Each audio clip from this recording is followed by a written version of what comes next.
আগত তাদের নেতাকর্মীদের জন্য এই যে রাস্তার পাশেই এই মোবাইল টয়লেট তারা দিয়েছে, ওয়ান টাইম মোবাইল টয়লেট যেগুলো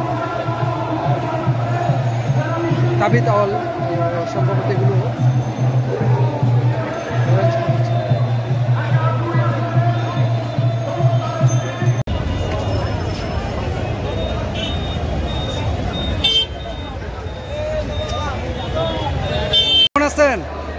সবাই যেমন আছে দেশের লোক, আমিও সেই রকমই আছি, তার বাহিরে নাই।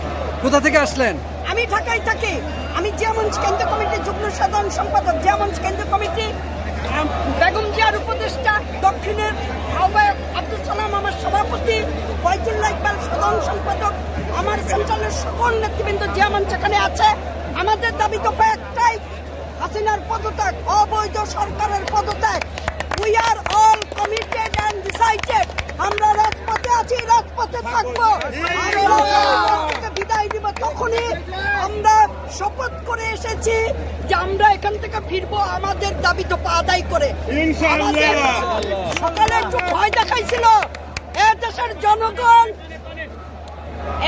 জনগণ আর ভয় পায় না, ভয় ভেঙে গেছে।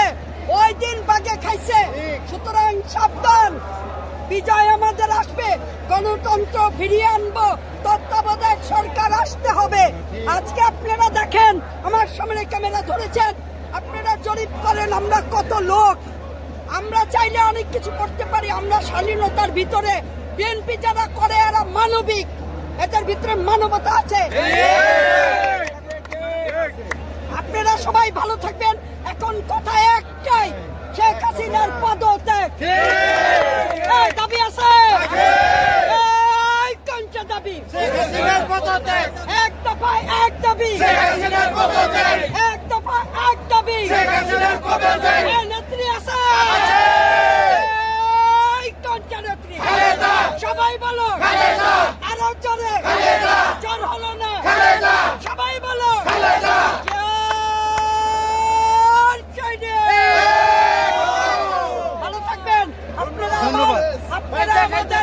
আমার সন্তান সমতুল্য, আপনাদের কাছে আবেদন রইল, হয় বীরের মতন, গাজীর মতন, যোদ্ধার মতন বাঁচবেন, না হয় শহীদ হয়ে যাবেন।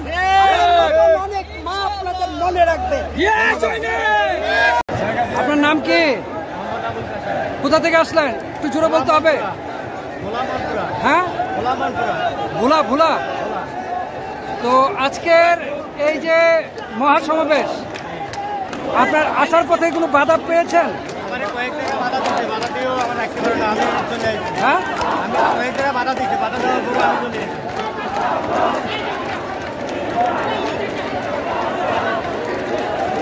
আপনার এই মহাসমাবেশ থেকে প্রত্যাশা কি?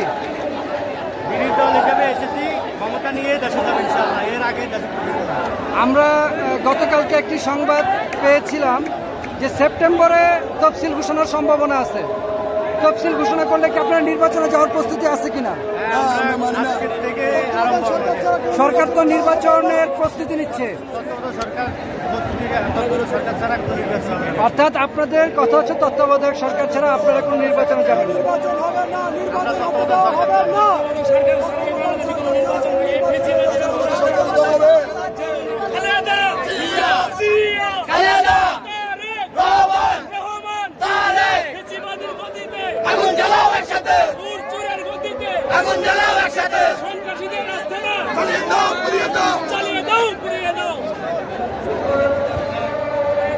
ধন্যবাদ। এই পল্টন দিয়ে বিএনপির অফিসের দিকে যাচ্ছি, পল্টন থেকে বিএনপির অফিসের দিকে গেলাম আমরা ওই আওয়ামী লীগ সমাবেশ স্থল থেকে 3-4 মিনিটের দূরত্বে। 12:15 বা 12:50 বাজে আমরা যাচ্ছি এখন পল্টন বিএনপি অফিসের কার্যালয়ে।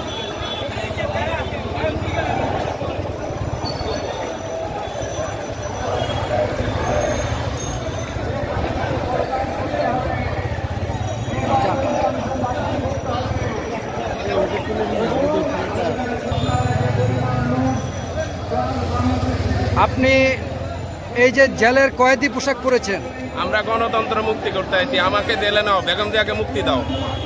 বেগম জিয়াকে মুক্তির জন্য আপনারা গণতন্ত্র মুক্তির জন্য গণতন্ত্র মুক্তির জন্য। কয়েদির পোশাক পরার কারণটা কি? কয়েদি পোশাক কারণ হচ্ছে আমাকে জেলে নাও, বেগম জিয়াকে মুক্তি দাও। অর্থাৎ আপনি স্বৈরাচারী নিজে নিপাত গণতন্ত্র মুক্তি পাক। আপনি নিজে জেলে গিয়ে বেগম জিয়াকে মুক্তি চাই।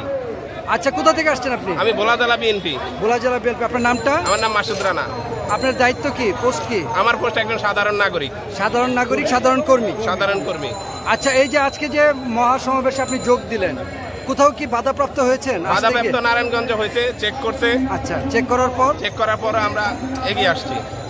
সেখানে কি কোনো জিজ্ঞাসাবাদ বা মোবাইল চেকিং? মোবাইল চেক করছে, মোবাইলে কোনো রাজনৈতিক কোনো পোস্ট আছে কিনা, রাজনৈতিক কোনো ছবি আছে কিনা, এগুলো আগে থেকে ক্লিয়ার করে আসছে। আগে থেকে আমরা কৌশলে চলে আসছি। আচ্ছা, এই যে আপনার যে এই আজকে যে আপনার কি বলে যে মহাসমাবেশ, এই মহাসমাবেশ থেকে কি ধরনের কর্মসূচি আপনার প্রত্যাশা করছেন? আমাদের একটাই দাবি, এক দফা এক দাবি, এই সরকারকে আমরা আর দেখতে চাই না। আমরা গতকালকে শুনলাম যে সেপ্টেম্বরের তফসিল ঘোষণা করা হবে নির্বাচনে।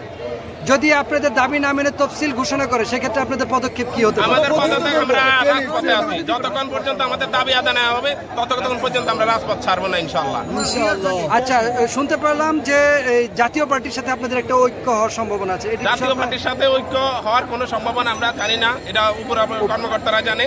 কিন্তু আমরা সাধারণ কর্মী, যতক্ষণ পর্যন্ত গণতন্ত্র মুক্তি না পাবে, যতক্ষণ পর্যন্ত তত্ত্বাবধায়ক সরকার এক দফা এক দাবি না মানবে, ততক্ষণ পর্যন্ত আমরা রাজপথ ছাড়বো না। তার মানে আপনারা গণতন্ত্র মুক্তির জন্য যতক্ষণ সময় লাগে আমরা আন্দোলন চালিয়ে যাব। ধন্যবাদ সবাইকে।